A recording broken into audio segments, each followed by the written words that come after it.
We have some major announcements regarding the elections that are to be held under the Constitution. Firstly, I'd like to announce that His Excellency, our President, as required under the Constitution, under Section 170, subsection 1, gave a notice of the date of elections that is going to be held under the Constitution, and that's already been gazetted. And the date of elections to be conducted under the Constitution will be 17th of September.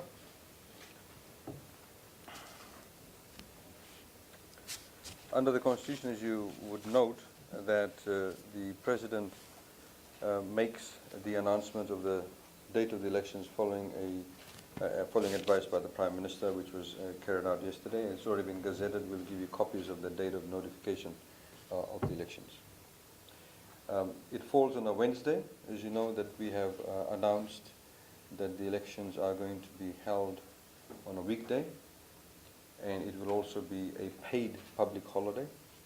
So in the next couple of weeks, the Minister responsible, the Minister for Labour, under the Employment Relations Promulgation, will gazette the 17th of September as a paid public holiday.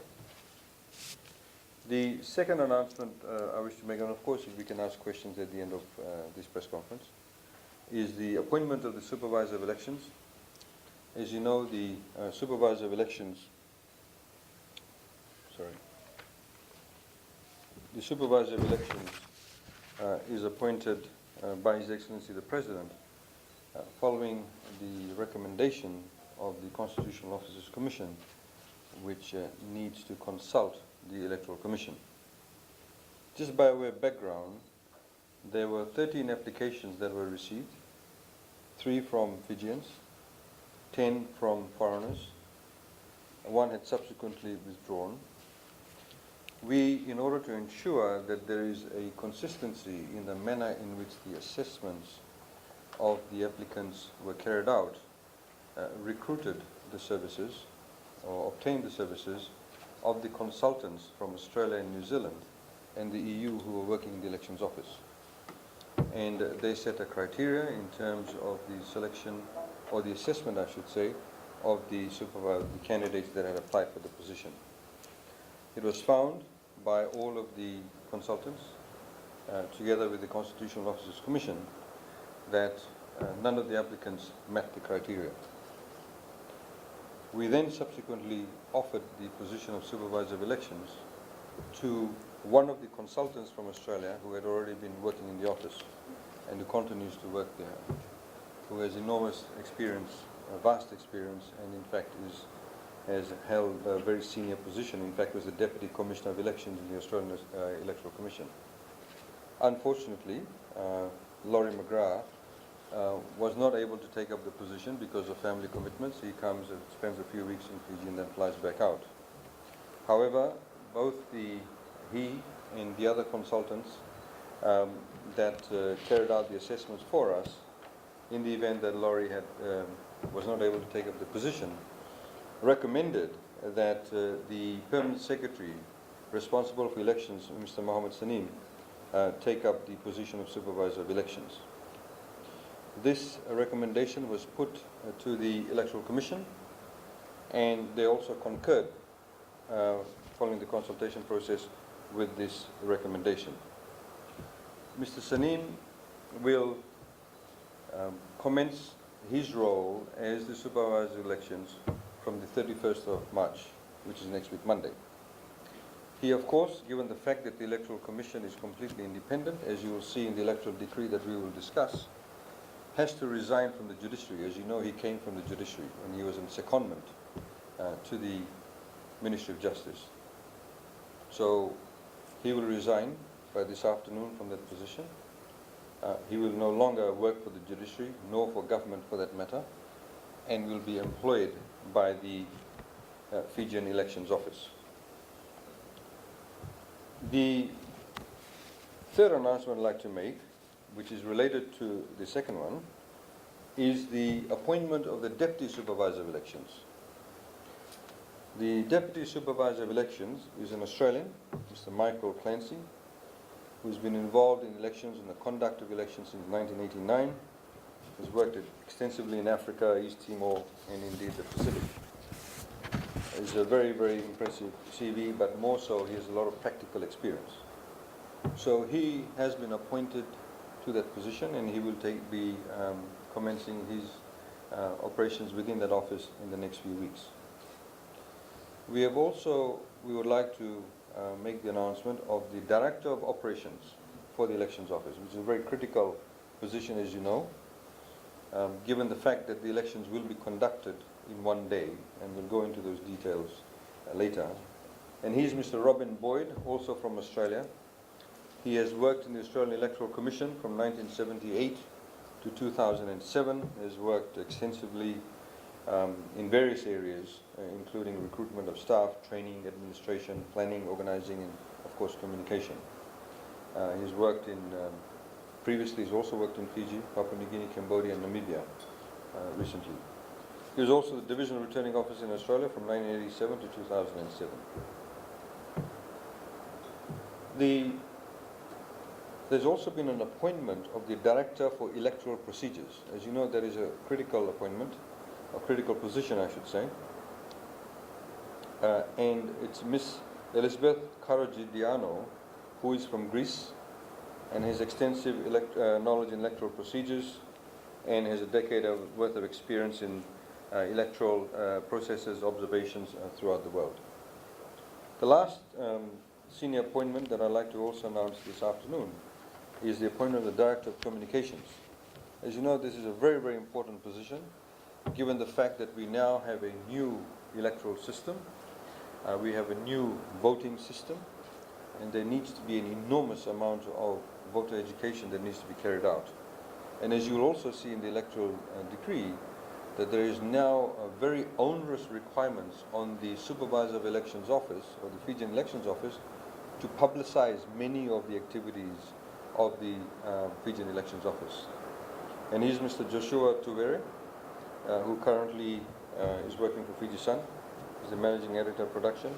He, of course, as you know, has extensive experience in communications and media. So he has been appointed to the position of Director of Communications. The third announcement I'd like to make, there have been two amendments to two existing decrees that relate to the elections and political parties. One, of course, is the amendment to the political parties registration, conduct, funding, and disclosures. You can read this, but I'd like to just highlight to you some of the pertinent features of the amendments that have been carried out. One of them is that, as you know, under Section 14, there was a provision that those people who held public offices, they could not obviously carry out campaign and electoral activity, and that of course included civil servants, etc., and also trade unions. There was no offence provision. There was a deeming provision.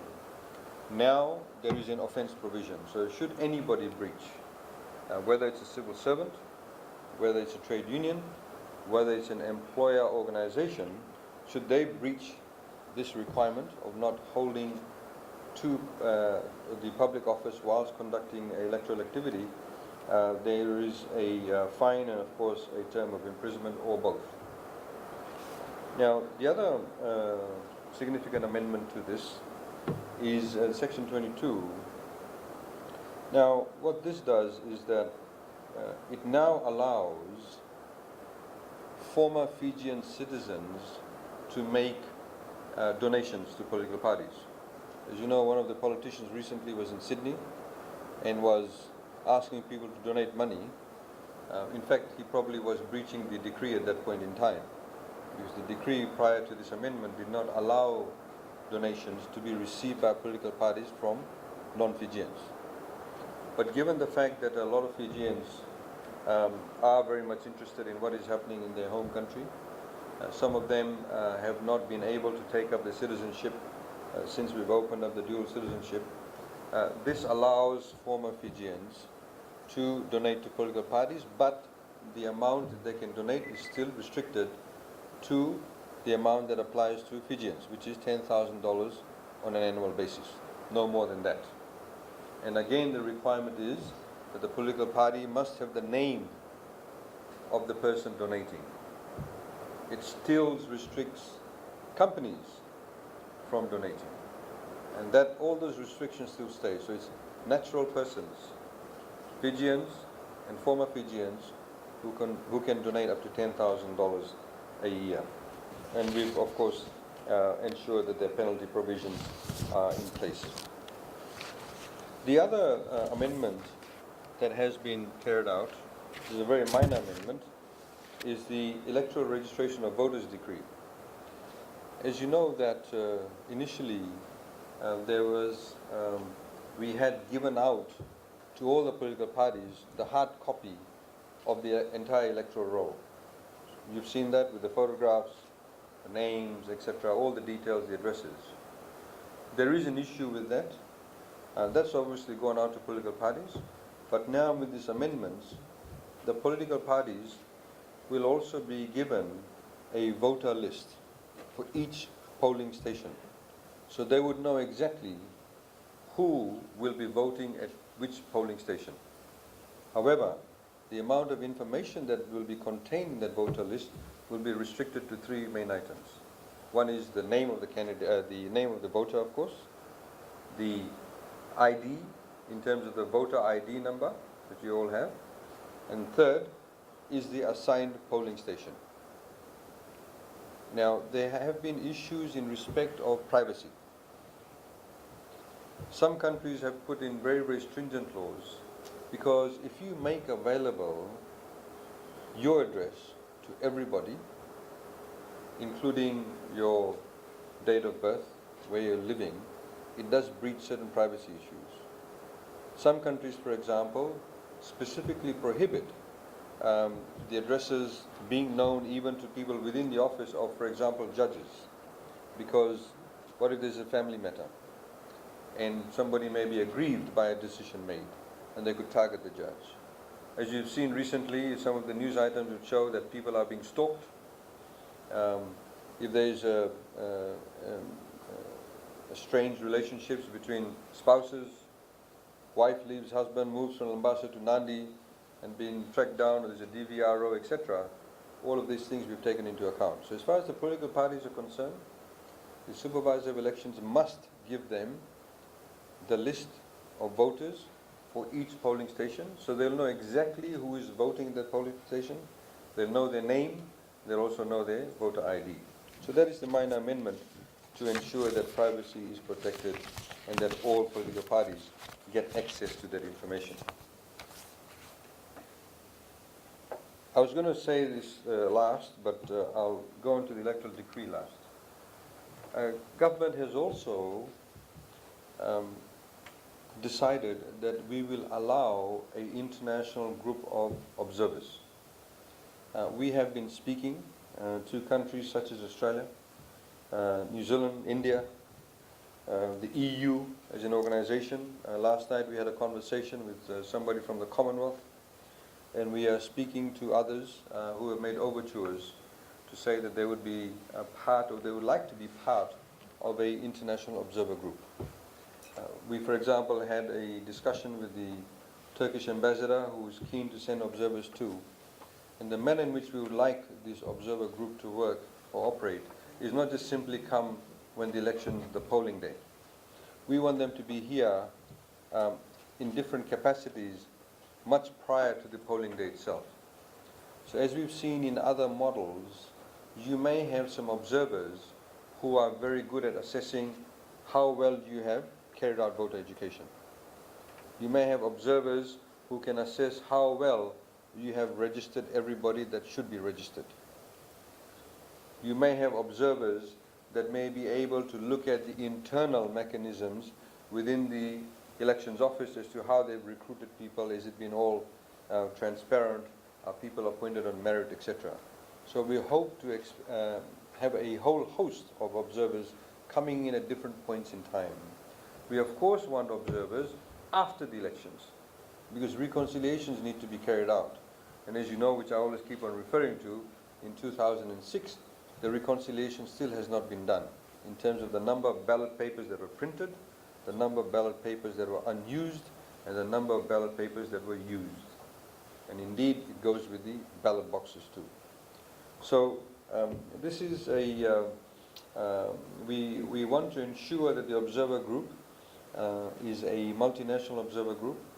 In respect of the MSG observer group, whether they continue as a separate observer group or whether they join this group is a matter that will be worked out over the next few weeks. And we hope to have some announcements regarding that. We have in fact approached the Australians to head this observer group.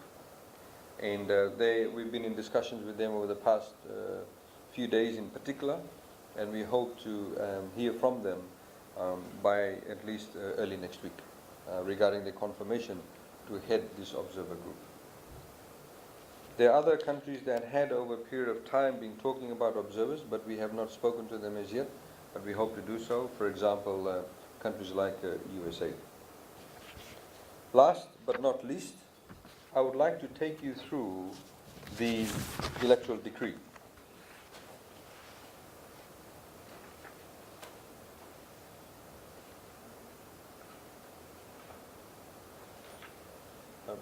You'll all be given copies of this decree, and of course in the next few hours all these decrees will be up on the government website, including the Fijian Elections Office website.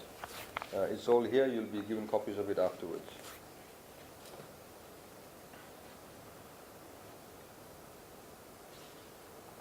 The decree, ladies and gentlemen, comes into effect from today. It's in place from today. I will take you through some of the salient features of the decree. The decree under Section 4 ensures the independence of the Electoral Commission. Section 8 ensures the independence of the Supervisor of Elections. Section 9 ensures the independence of the Fijian Elections Office. Section 13 ensures that the Electoral Commission, the Supervisor, the staff of the Elections Office do not take part in any political campaign or activities whilst in office. And that in fact continues even after the Electoral Commissioners have left, in that they cannot stand for elections as provided for in the Constitution. Section 14 is very, very important, and you'll see that this decree tries to address a number of the anomalies that have been not been addressed previously. So there must be transparency in the election administration. So, as with FICAC, they must have standing orders regarding all aspects of the internal operations of the Fijian Elections Office. And those standing orders must be made available, or if you want access to that, that must be made available to you too. So these include things like how should people be appointed, what's the recruitment policy, what is the policy on leave, what is the policy on disciplinary matters. All of that needs to be transparent, which never was. And that was one of the fundamental problems with the Elections Office. As you see, it makes it is a requirement that must be published and made public to everybody. And of course, the Electoral Commission supervisor must submit a joint post-elections report within 3 months of the date of the elections being conducted. Of course, you may have complaints against the supervisor. Section 17 deals with complaints against the supervisor of elections. Part 3 is the actual conduct of the elections, which deals with, for example, nominations, sections 22 to 34. Many of you would be familiar with it. Some of you may not be. It sets out the nomination procedure. It sets out what must be accompanied with your nomination. Normally you have a amount of money that must be accompanied. It's $1,000 for each nomination, which is of course refundable should you pass the threshold. And of course it talks about if a person nominates themselves, when do they withdraw, how can they withdraw, how they should do. It's all set out very much in minute detail. Section 36, of course, provides for the national candidates list, and we'll take you through that. But there's a very strong element throughout this decree of making all of the systems and procedures transparent and published through all forms of the media. So, for example, under Section 36, the candidate list must be published in the Gazette in all the daily newspapers and broadcast on radio and provide a copy of the national candidates list to all registered political parties and candidates, because of course you could have independent candidates. Section 37 and 38, for example, sets out how the ballot paper should be printed, the serial numbers, etc., the counterfoils, the safe custody of the keep of the ballot papers. Obviously, the ballot papers will be printed beforehand. How do you manage that? Where do you keep it? There's been no laws regarding that specifically in the manner in which this decree deals with. Again, the polling stations and the polling notes regarding the rules pertaining to the polling stations must all be posted outside the polling stations. And of course, you must publish the address of the polling stations. You'll find two things in the decree when you read it. We talk about polling venues, and when we talk about polling stations. So within a polling venue, you can have many polling stations. So for example, if you use Marist Brothers High School, if it is a polling venue, within Marist you can have many polling stations, because there's no longer, of course, ethnic voting. So you could be categorized in the alphabetical order. So you would know, if you are Rossi Dovi Verata, if you live around Marist, then you would be assigned, your polling venue would be Marist Brothers High School, and you go to polling station number 3 in Marist Brothers High School. That's the level of detail that everybody will have, and that will be disseminated to the members of the public. What's the time for the poll, when the polling day? Time for the poll is from 7:30 a.m. Until all the voters queue at 6 p.m. have voted. So that's the opening hours. Now, identification of voters, how you should be identified. All of you have a card. However, we've also allowed that some people may lose their cards. If, for example, on Tuesday night, one of you decides to go to Traps and lose your card, and you turn up and say, look, I want to vote, but I lost my card because, my wallet fell in the taxi, you still have the provision to be able to vote. There are various forms of identifying you. And of course, with the electronic voter registration, now the Supervisor of Elections Office, or the Fijian Elections Office, has the ability to identify you by thumbprint and, of course, photo identification. So it allows for all of that. How do you cast your vote? And we'll actually get the Solicitor General to take you through the methodology in which votes are counted and how you proportional representation. But the ballot paper, of course, will allow you to either circle the number, cross the number, as far as voting is concerned. Ooh, shoot. When it's circle, tick, or cross. They're the three options that you have. Now, there's also provision for, quite specifically, assisted voting. What if a person is blind and they want to vote? What happens then? They, of course, can't see the numbers. So there's a provision as to how that can be done. The presiding officer must be accompanied by another elections officer who needs to witness, and the person needs to say, I want to vote for Miss Y, and can you please cross that for me? So there needs to be witnesses, etc. There's also provision. There may be some people who may not have made prior arrangements, because prior arrangements, this decree also allows for prior arrangements for people to be made if they're living in special homes or disabled or bedridden. You can have voting for them prior to the polling day itself. But there may be some people who've missed out, and they may turn up in a taxi at the polling venue and say, I want to vote. But they can't climb the steps or they can't walk. So what happens then? So the decree caters for that, in that the decree says the voting system must be taken to that person wherever they are and who goes with them, etc. It's very, very detailed. Now, also under Section 63, there is a restriction, of course. As you know, in Fiji, we've had this tradition of having these political party sheds on polling day.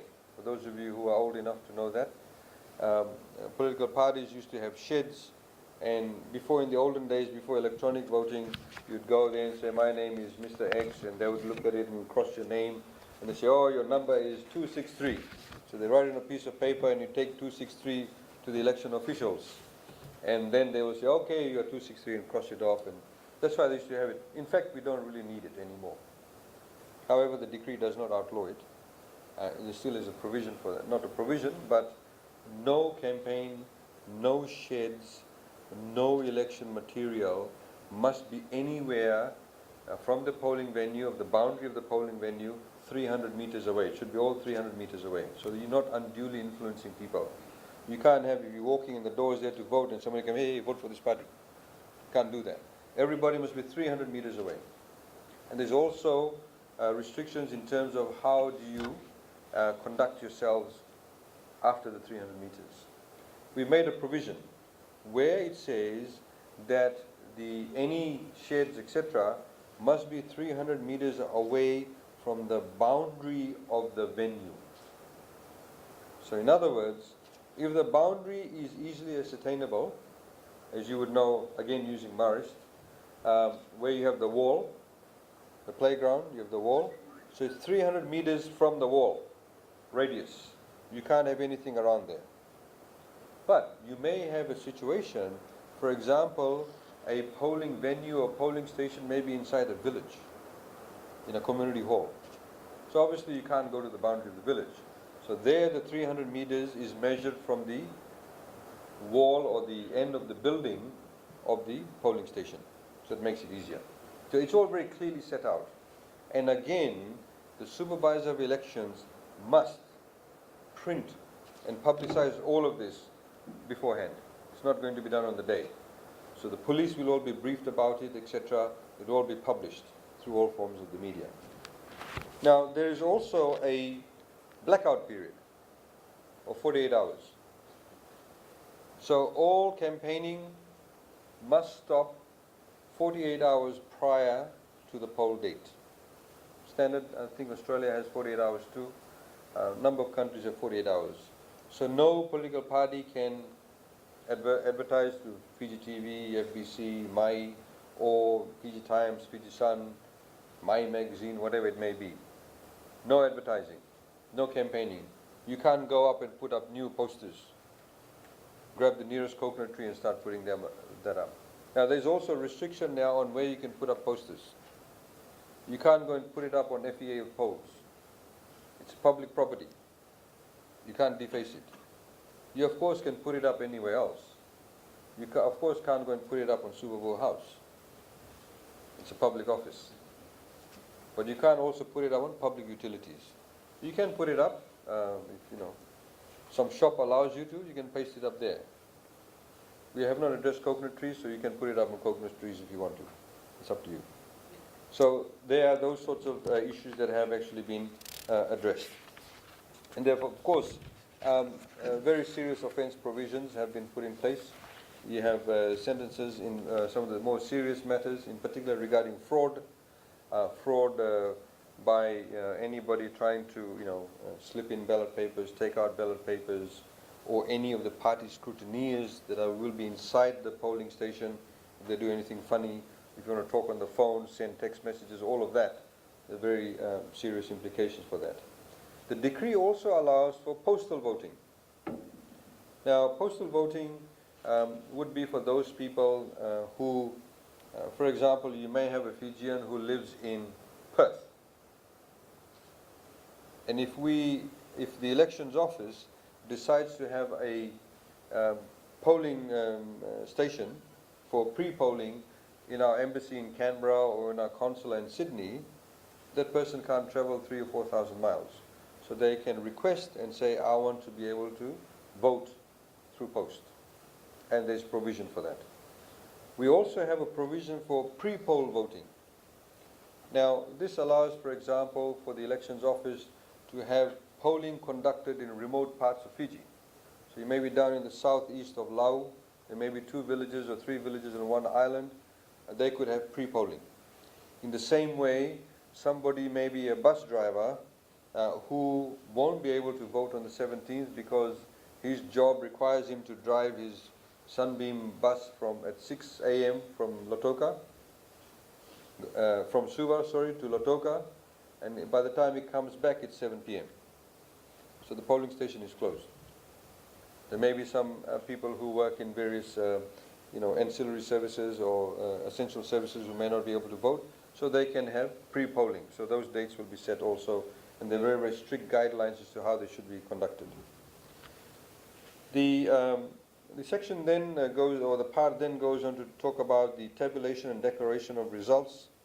The way it's been drafted, that we envisage that there'll be a national tally room, which all of you will be present, and as the results come out, they'll be put up on the board so you know what's happening. There's also a provision for what we call unconfirmed results, as you would see, for example, in Australia. You have unconfirmed results coming through, and then once they're confirmed, then they're transferred to another section of the results area. Now, part 4 is about election campaign and media. It would also be, for example, on section 110, unlawful to publish any election-related opinion polls anytime or on any time during the 7 days prior to the polling day. So at the moment, like Fiji Sun is conducting this polling every week, they must stop that 7 days prior to polling day, because you don't want that to be an undue influence on voters. In many countries, of course, have that. There's other, of course, restrictions. There's a prohibition on the use of state resources to campaign. So it shall be unlawful for any public officer to conduct campaign activities or to force public officers to participate in campaign activities or to use state resources for campaigning. So you can't, for example, go and use government vehicle to go and campaign 11 p.m. at night and drink grog and tell people to vote for you, that type of thing. It also restricts, for example, the state cannot use the threat of coercion to say, look, vote for us, otherwise we'll increase your taxes, or we'll go after you. That type of thing protects this provision for that. Also, there is restrictions on campaigns, which covers also NGOs.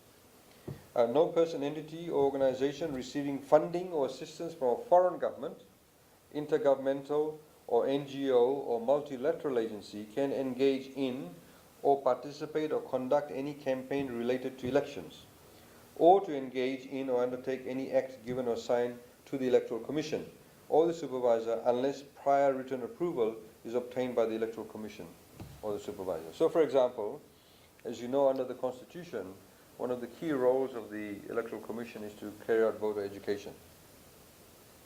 They must be the sole source of voter education. They may decide to say to another organization, yes, you can do that on our behalf, but that organization must be sanctioned by the Electoral Commission. Because what if they're going about teaching or telling people the wrong thing? So we want one messaging. So we want to reduce the number of invalid votes. In fact, we don't want any invalid votes. 2006, 9.4% of the votes that were cast were invalid. That is extremely, extremely high. We don't want that. Because the new electoral system, the Electoral Commission must control the education awareness that goes out. Of course, there's a specific provision. It does not prevent the universities from conducting inclusive public forums or panel discussions.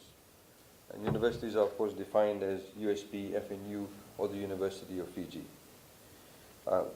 Media restrictions during campaigns, of course, during the 48-hour period which I talked about, prior to the polling day, on the polling day until the close of polling, the media is prohibited from publishing, printing, or broadcasting any campaign advertisement, debate, opinion, or interview on election issues or on any political party or candidate.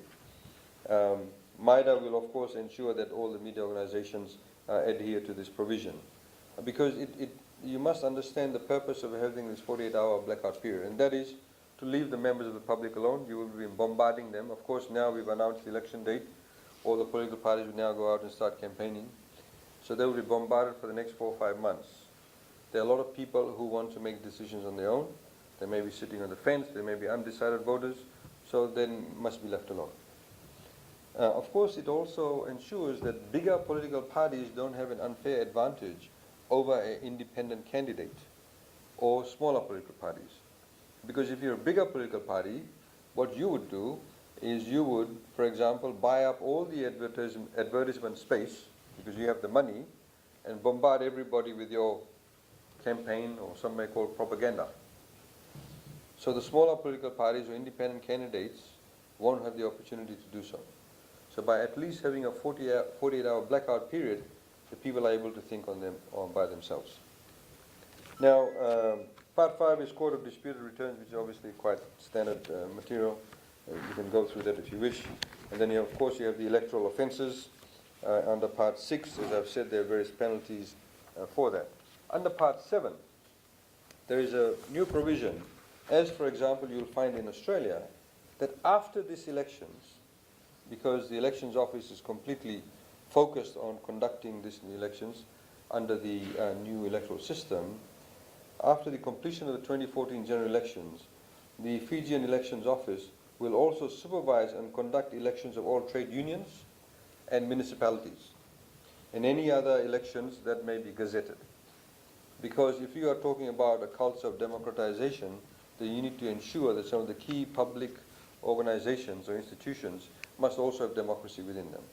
So we cannot see any reason why a trade union organization would want to not have the elections conducted in an impartial manner by a completely independent elections office. As I said, trade union elections are conducted by the Australian Electoral Commission. So that is the part 7. Now, if I can take you to the ballot paper, you can see that maybe we can give them the copies of the decree. Please distribute the copies of the decree.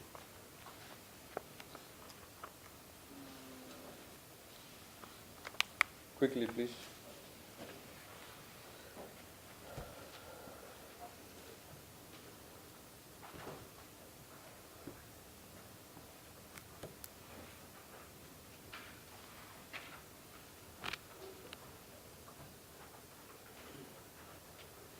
If you can go right to the back, that is a sample of a ballot paper.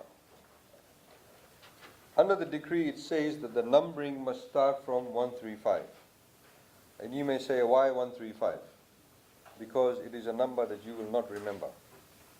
If you start candidate numbers from 1, 1 is very easy to remember. Many of you would remember the number 69. You get my drift? 1 to 10. So what will happen, for example, if you have 5 political parties, and all 5 of them field 50 candidates. So you have 250 candidates. How do they get the number? The decree says that all the names will be put in a barrel, and then you draw the name. So whoever is the first name will be number 135. Then it goes down sequentially. Can be from any political party, can be an independent person. The reason why we have not given 99 is easy to remember, 100, 1, 2, 3 is easy to remember. So it starts from 135. What will actually happen on the polling day itself, as we have discussed with the Electoral Commission, when you go into your polling booth, assuming this is your polling booth, say over here, I go in here, this is the booth, and the New Zealand government is going to provide us with all the booths. They've decided to donate that to us. When you go in the booth, you have your desk here, and you have a board. In that board, on this board, you will have the name, the number, and the photograph of the candidate.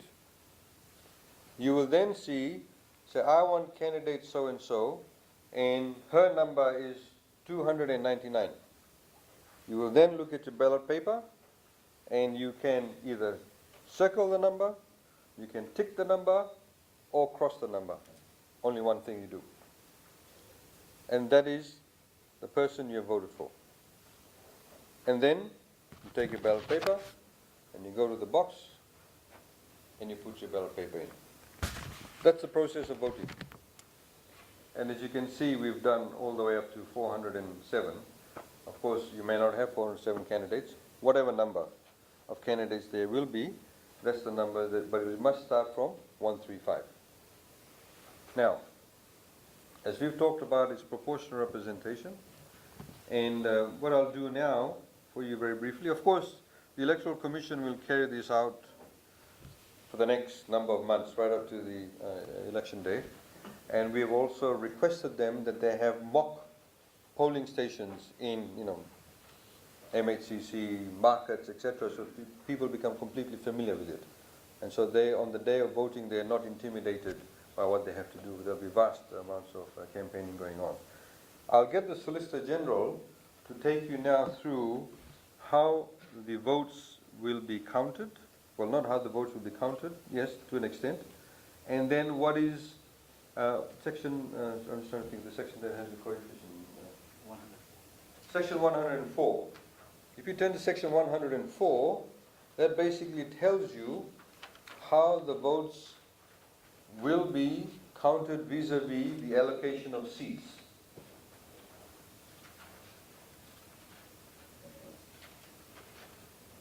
Thank you, Ajit. So as AG has mentioned, the candidate numbers are all on the ballot paper, and a voter simply ticks circles or crosses one number. So essentially he votes for one candidate. Then what happens is the counting is done at the polling station, and every candidate, any candidate who has received any vote is totaled, and it is entered into a protocol of results.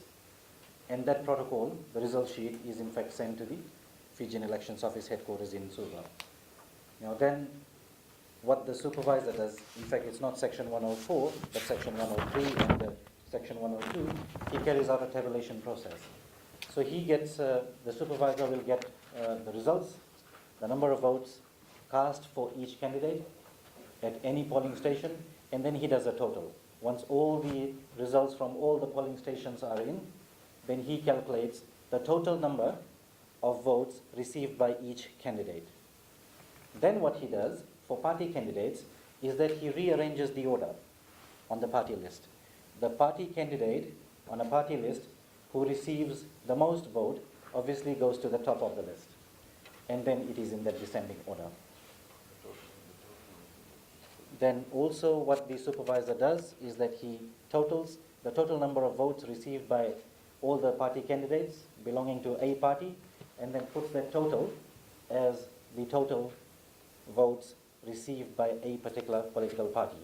Of course, for independent candidates, it's just one candidate, so that's the votes received by that candidate.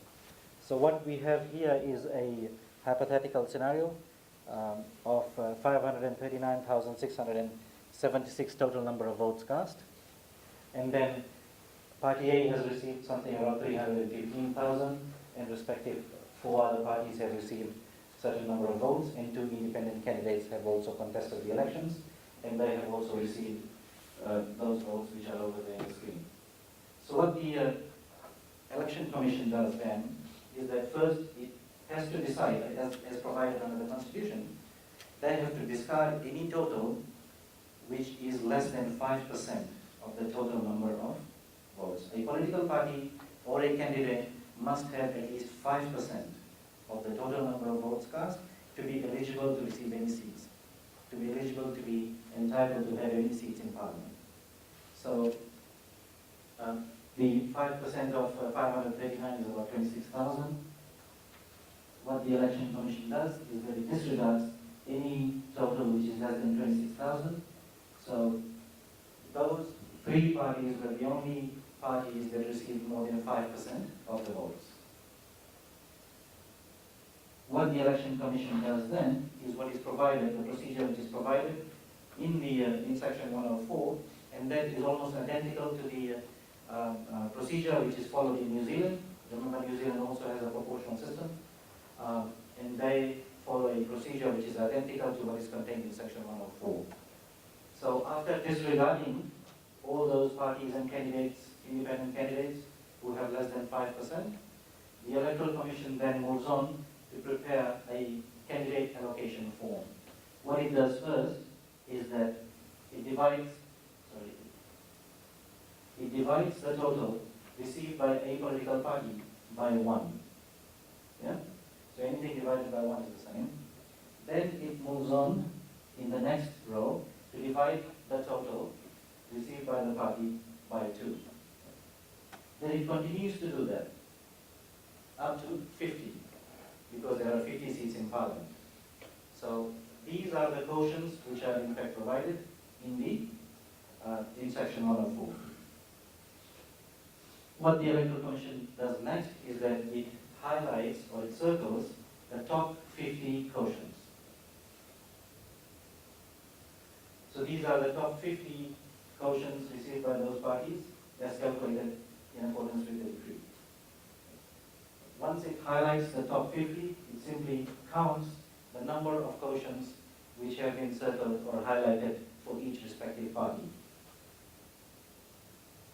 And in the example that we chose, Party A, who had received 315,000 votes, receives 32 seats, or is entitled to 32 seats in Parliament.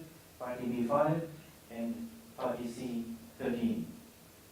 After that, the Electoral Commission then goes back to the final tally, which, as I had mentioned, is the list of party candidates in the order of the candidate who received most votes being at the top of the list.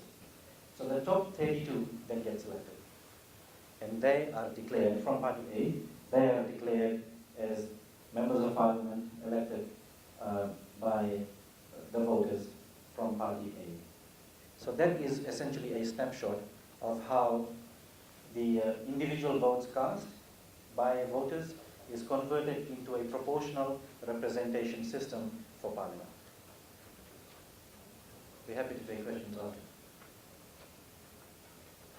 Now, this is, as you know, is what we've mentioned previously. It's an open list system. In Israel, for example, they have a closed list system. So if, for example, if you look at those 32 seats, it works out to be slightly more than 60% of the votes. If you take 315467 over 497, it's slightly over 60% of the votes that have been cast. So you get approximately 60% or a little over 60% of the seats in Parliament. Now, in Israel, for example, if a party A gets 60% of the votes, and they're entitled to say 32 seats there, they will go back and have a meeting and they'll tell you who those 32 people would be. In our system, it is closed. In our system, sorry, it is closed. Ours is open. So, as highlighted by the SG, the 32 seats you will decide at the end of the day. So you will also see in the decree that before the actual polling day, the party also gives its preferences. So the party may say, I want this order 1 to number 50. But the voters may actually change that order because the party may list somebody as number 3, but because majority of the voters want Mr. number 49, they vote for him, he or she comes up the list. So that's why it's called an open list system. And so that essentially is a very, very a fair system. The permutation is worked out, is very, very fair, it applies to everybody. The threshold removes those that have received less than 5% of the votes cast on the day. And that is how the seats will be allocated. So that, ladies and gentlemen, is the, in a nutshell, the announcement that we want to make today. They're quite significant announcements. I know some of you want to rush back and do a story on it. So if you want to ask any questions, please feel free to do so now.